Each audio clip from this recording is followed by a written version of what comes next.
सतगुरुदेव की जय। पूर्ण ब्रह्म सतगुरु रामपाल जी भगवान की जय। सत साई पवन भगत जी।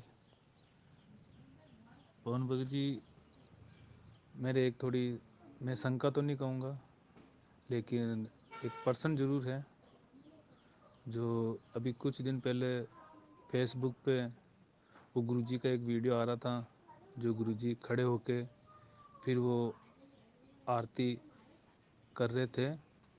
तो उसमें गुरुजी ये बता रहे हैं कि गुरु जो करता है, गुरुजी जैसे करते हैं वैसे हम भक्तों को नहीं करना चाहिए।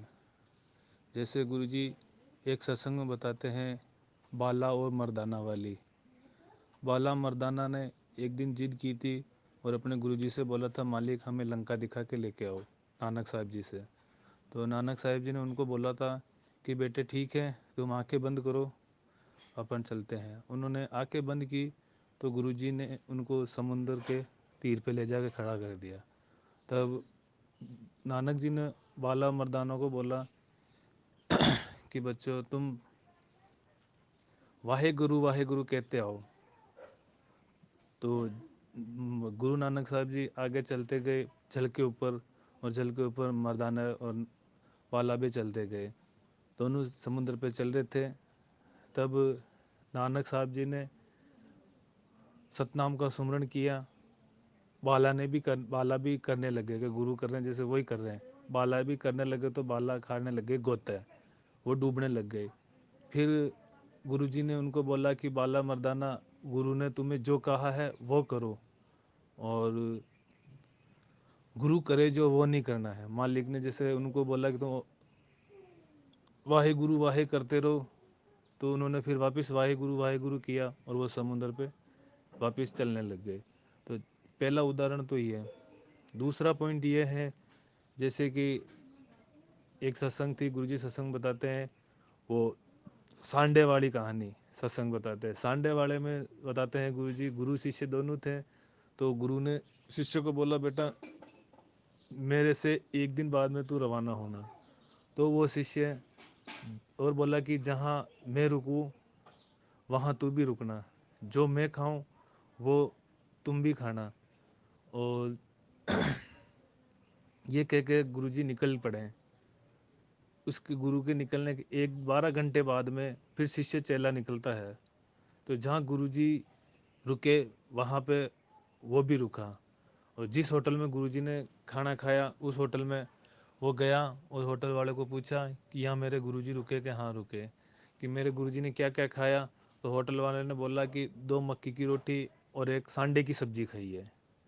तो उस समय फिर उसके बाद में तो शिष्य ने बोला कि ठीक, मेरे लिए भी वो लेके आ जाओ। तो ठीक है, दूसरे दिन वापस गुरु शिष्य वापस इकट्ठे हुए आश्रम में। तो गुरु ने शिष्य से पूछा, बेटा जो मैंने किया वो तुमने किया? कि हाँ गुरुजी। तो गुरु ने बोला कि मैंने होटल में क्या खाया? तूने होटल वाले को बताया होगा? कि जी हाँ, होटल वाले ने बताया मेरे को। तो क्या बताया? कि आपने दो मक्की की रोटी और सांडे की सब्जी खाई थी। तो गुरुजी, तो फिर तूने क्या किया? कि गुरुजी मैंने भी वही खाया। तो गुरुजी ने बोला कि बेटा मैंने फिर गुरुजी ने बोला कि ले ठीक, मैंने सांडे की सब्जी खाई है। तो सांडा मुख से निकाल के उसने गुरुजी ने जीवित कर दिया। अब शिष्य से बोला कि तू जीवित कर, तो शिष्य नहीं कर सका। तो गुरु ने बोला कि मैंने सत्संग में इतना समझाया कि जो मैं बताता हूँ वो आपको करना है, जो मैं करूँ वो नहीं करना है। तो इस सत्संग में गुरुजी यही बता रहे हैं कि गुरुजी जैसे बता रहे हैं, सत्संग का नंबर है 30-31 में मालिक बता रहे हैं कि दान, गुरुजी अब ऐसे बताएंगे आपको, ऐसे करना है, ऐसे करना है, ऐसे करना है। गुरुजी तो चाहे खड़े होकर आरती करें, मालिक कुछ भी कर सकते हैं। परमेश्वर राय को पार कर सकता, पार को राय कर सकते हैं। तो गुरुजी जैसे कर रहे हैं, अगर अपन वैसे करने लग जाएंगे, गुरुजी जैसे बरवाड़ा एक परीक्षा के लिए लीला की थी, क्या अपन वो कर सकते हैं? नहीं कर सकते हैं। भगत जी जो ये एक आया था गुरुजी का, देखो कि ये गुरुजी खड़े होकर आरती कर रहे हैं, इसका ये प्रमाण है, सबूत है। तो भगत जी गुरुजी जो कर रहे हैं वो अपन करने नहीं कर सकते हैं। और ये दास तो 1% भी नहीं कर सकता कि गुरुजी जैसे कर रहे हैं वैसे। गुरुजी ने जो अपन को कहा है, जो मेरे को बोला है, वो हम कर सकते हैं। और दास से अगर कुछ, ये एक मेरे दिल में थोड़ी सी वो बात उठी थी, मालिक ने प्रेरणा की थी और आपसे एक बार बात करने की, तो फ़ोन तो लग रहा है लेकिन उठा नहीं ना, आप बिजी चल रहे हो, तो मैंने कहा ये वीडियो बना के आपको डाल दो। अगर इसमें कुछ लगे तो भगत जी मेरे को वापस बताने की आप कृपा करें। और यही मेरा एक, मैं इसको वो नहीं कह सकता, शंका भी नहीं कह सकता, और ना ही ये एक ज्ञान चर्चा के हिसाब से मैंने आपसे पूछा है। मंथन विवेक, मालिक बोलते हैं ना साथ संगति, तो ये अपन तर्क वितर्क की बातें हैं, तो ये मेरे में एक थोड़ा सा उठा था, एक हुआ ऐसा दिल में प्रेरणा की भगत जी से मैं बात करूं। और जो सर पे जो कफन, वो सॉरी, जो कपड़ा बांध के जो करते हैं, अगर उसका प्रमाण गुरुजी का ही बता रहे हैं, गुरुजी को कह रहे हैं, तो अपन भी कर सकते हैं। अगर गुरुजी नहीं कह रहे तो मालिक तो कुछ कुछ भी लीला कर सकते हैं, वो अपन को नहीं देखना, अपन ने जो गुरुजी ने जो बोला वो अपन कर सकते हैं। तो अगर इसका कोई प्रमाण हो, सिर पे कफन वो बांध के, रुमाल बांध के, फिर तो वो भी बताना। सत साहिब, जय बंदी छोड़ की, सतगुरुदेव की जय। बंदी छोड़ सतगुरु रामपाल जी भगवान की जय। सत साहिब। बंदी छोड़ सतगुरु रामपाल जी परमेश्वर जी की जय हो। सत्साई भगत जी। भगत जी, इसीलिए परमात्मा यहाँ के बार बार हमें सृष्टि रचना सुनाते हैं, बार बार परमात्मा हमें ये तत्व ज्ञान देते हैं कि हम समझें गुरु जी कहना क्या चाहते हैं। अब काल भी पीछे पीछे रहता है, वो भी गुरु जी के वचनों पे ही शंका पैदा कर देगा हमारे मन में, क्योंकि मन रूप में काल भी साथ है। अब हमने समझना यहाँ ये है, बाला मर्दाना जी का आपने जो प्रकरण बताया, गुरु शिष्य का होटल का जो प्रकरण बताया, जिसमें नानक जी ने कहा था कि भाई मर्दाना, गुरु जी की करनी वल नहीं चलना चाहिए, गुरु जी की कथनी वल चलना चाहिए। यानी गुरु क्या कर रहा है वो नहीं करना आपने, वो नहीं देखना आपने, गुरु आपको क्या करने के लिए कह रहा है उस बात पे आपने ध्यान देना है।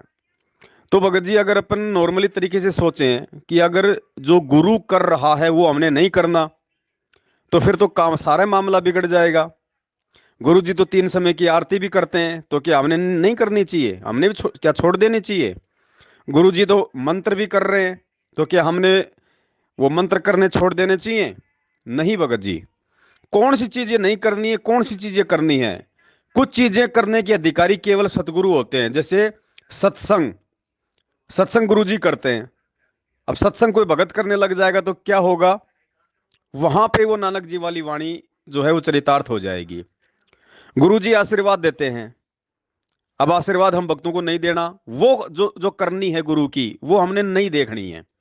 सत्संग वाली करनी हमें नहीं देखनी है, आशीर्वाद वाली जो करनी है वो हमें नहीं देखनी है, दान लेने वाली जो करनी है वो हमें नहीं देखनी है, और बाकी जैसे गुरुजी आरती कर रहे हैं वो करनी हमने देखनी है, गुरुजी मंत्र कर रहे हैं उनसे हमें शिक्षा लेनी है, वो करनी हमें देखनी है। गुरुजी सत्संगों में प्यार प्रेम से रहने का जो देते हैं लेक्चर, वो करनी हमने देखनी है। तो यहाँ भगत जी काल मन में जो है शंका पैदा करेगा। अब गुरुजी जब भोग की आरती करते हैं तो गुरुजी पूरी आरती खड़े होके करते हैं ना? हम भगत भी वहां पे खड़े होके कर रहे थे ना सब? जब शुरू में भोग लगता था 42 मिनट का और लास्ट में 42 मिनट का समापन होता था, तो हम सब भगत भोग की आरती में खड़े होते थे ना? गुरुजी भी खड़े होते थे ना? तो क्या फिर हम गुरुजी की करनी को हम क्यों देख रहे थे फिर वहां पे? गुरुजी खड़े हैं तो हमारे को तो बैठ जाना चाहिए था, क्योंकि वो तो गुरुजी की करनी है। गुरुजी की करनी पे तो हमारे को चलना ही नहीं है। तो भगत जी, यहाँ पे गुरुजी की कौन सी करनी पे चलना है, कौन सी करनी पे नहीं चलना है, उन चीजों को लेके काल हमारे मन में शंकाएं पैदा करेगा, ये नहीं चाहेगा। इसके पास में और कोई तरीका नहीं है। परमात्मा ने क्या बताया भगत जी? काल कभी भी जो है सामने प्रकट नहीं होता। ये क्या करता है? ये अन्य रूपों में प्रकट होता है। ये शंका बन के प्रकट हो जाएगा। आपके मन में इसने शंका पैदा कर दी, वो काल बीच में आके प्रकट हो गया। दो भाइयों के बीच में इसने मनमुटाव करवा दिया, वहां पे मनमुटाव को लेके काल पैदा हो गया। आप में कोई अहंकार आ गया तो अहंकार रूप में वहां पे काल प्रकट हो जाता है। पैसों को लेके झगड़ा हो गया, वो पैसा वहां पे काल बन के वो प्रकट हो गया। तो काल यहाँ पे शंका के रूप में प्रकट होगा भगत जी, वैसे नहीं आएगा सामने ये। तो कौन सी करनी करनी है, कौन सी करनी नहीं करनी है, इन बातों को हमने ध्यान रखना है भगत जी। अरे सर पे कोई वस्त्र अगर अपन ढक लेंगे तो उसमें कोई मतलब जेसीपी रख ली क्या अपन ने सर पे भगत जी? वो सम्मान का प्रतीक है। खड़े होके हम आरती कर रहे हैं, उसमें क्या दिक्कत हो गई भगत जी? खड़े होकर आरती करना ही चाहिए भगत को, अगर वास्तव में वो भगत है तो भगत जी ये कॉमन सेंस की बातें हैं। और बाकी कोई किसी पे कोई दबाव नहीं है भगत जी। अच्छी जो चीजें हैं वो बताना हमारा भी फर्ज है, हमारा भी कर्तव्य है। अब मानना या ना मानना सामने वाले के बुद्धि विवेक और संस्कार पर निर्भर करता है। तो ये छोटी छोटी बातें भगत जी, मन तो शंका पैदा करेगा, उसका तो यही ड्यूटी है भाई, उसका तो वही काम है भगत जी। तो बाकी तो सबके अपने अपने विचार।